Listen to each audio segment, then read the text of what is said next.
How Argentina got rid of its black people, the most racist nation in history. The vanished race. Once upon a time, Argentina looked very different in 1800. Nearly 1 in every 3 people walking in the streets of Buenos Aires was black. You could hear African drums in the markets, in the parades, in the music that would one day become tango. Black soldiers fought in Argentina's wars of independence. Black families built neighborhoods, churches, and schools. And yet today, if you walk through Argentina, you will hardly see a black face. Less than 1% of Argentines identify as black. So, what happened? How did an entire population, once so visible, so vital, simply disappear? This is the story of how Argentina deliberately erased its black people and how a nation builds its identity on the fantasy of whiteness. A country built on black labor. Slavery in Argentina began in the 16th century. Spanish traders shipped enslaved Africans across the Atlantic, and Buenos Aires became a booming slave port. By the late 1700s, over 1/3 of the city's population was of African descent. They worked in everything: agriculture, construction, the army, domestic labor. They built the foundations of Argentina's early cities. Yet, when independence came in 1816, freedom did not mean equality. The new republic's elite wanted to be European. They admired Paris, London, and Madrid, not the cultures of Africa. And so, from the very beginning, Argentina's national identity was written as white. The wars that killed a generation. Between 1810 and 1880, Argentina fought almost constantly. Wars of independence, civil wars, and the bloody Paraguayan War from 1864 to 1870. The government drafted black men at higher rates than anyone else. Many were promised freedom if they fought. Most never came home. In some regiments, the death rate among black soldiers reached 70%. Historian George Reid Andrews wrote that the army became the graveyard of the black race in Argentina. By the 1870s, the black male population had collapsed. Disease and neglect.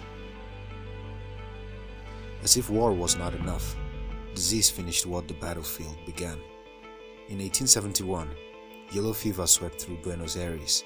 Wealthier white residents fled to the countryside. While black families were trapped in crowded districts, thousands died. After the epidemic, entire black neighborhoods disappeared. The survivors were left poor, scattered, and forgotten. When the next national census came, the government quietly began erasing them from the record. The 1895 census removed the category Negro entirely. Statistically, Afro-Argentine stopped existing. Immigration and the whitening of a nation. While black Argentines were dying from war and disease, the government was busy inviting Europeans to improve the race. From 1870 to 1914, more than 6 million European immigrants, mostly Italians and Spaniards, poured into Argentina. It was one of the largest migration drives in modern history. President Domingo Faustino Sarmiento openly declared that Argentina's future depended on civilizing its population through European blood. Another leader, Juan Bautista Alberdi, wrote that to govern is to populate with Europeans. This was not a secret policy. It was a national project. Black people were not deported. They were absorbed, hidden, and replaced. Intermarriage, deliberate census manipulation, and the flood of Europeans into Argentina, in the public imagination, into a white nation. The erasure of culture. But even as Afro-Argentines vanished from the census, their culture could not be erased so easily. The rhythms of African drums known as candombe survived in the slums of Buenos Aires. Those same rhythms gave birth to tango. The first known tango composers, people like Rosendo Mendizabal, a black pianist, shaped the music that would later define Argentina. But as tango went international, its African roots were scrubbed clean. What began in the black barrios was rebranded as a sophisticated European dance for the white elite. Even language bore the marks of black influence. Words like quilombo, meaning chaos, and milonga came from African tongues. But the nation that borrowed those words refused to acknowledge their origins. The construction of whiteness. By the early 20th century, Argentina's leaders had achieved their goal.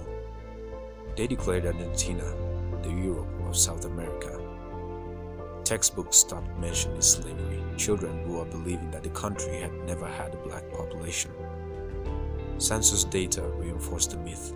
School books, songs, and media portrayed Argentines as white, urban, and European. The darker chapters of history were erased, literally. By 1947, official records claimed there were no black people in Argentina. The lie became truth through repetition. The modern awakening. But history has a way of resurfacing. In 2010, Argentina's national census once again included the option to identify as Afro-descendant. Over 150,000 people did. For the first time in more than a century, the invisible became visible again. Activists, artists, and historians began reconstructing the lost stories, tracing family trees, restoring archives, and demanding recognition. Groups like Diaspora Africana de la Argentina have since fought to reclaim the place of Afro-Argentines in national memory. They remind the world that Argentina's black population did not vanish. They were erased, then forgotten. The price of erasure. Argentina's obsession with whiteness came at a heavy cost. It lost not only a people, but an entire cultural inheritance. The drums, the words, the dances, all that made the nation vibrant were silenced for the sake of respectability. While countries like Brazil wrestled with their mixed heritage, Argentina denied it altogether. The result was a national myth, a European nation in the heart of Latin America, pure and modern, but haunted by what it buried. Lessons from the vanishing. When you erase a people, do not make them disappear. You simply lose the truth about yourself. Argentina's story is not just about racism. It is about the dangers of national myth-making. It is about how far a country will go to appear perfect in the eyes of the world. Today, the world celebrates Argentina for its art, football, and elegance. But beneath that shine lies a missing history, a truth that still whispers through tango's rhythm, through forgotten graves, through the faces of Afro-Argentines.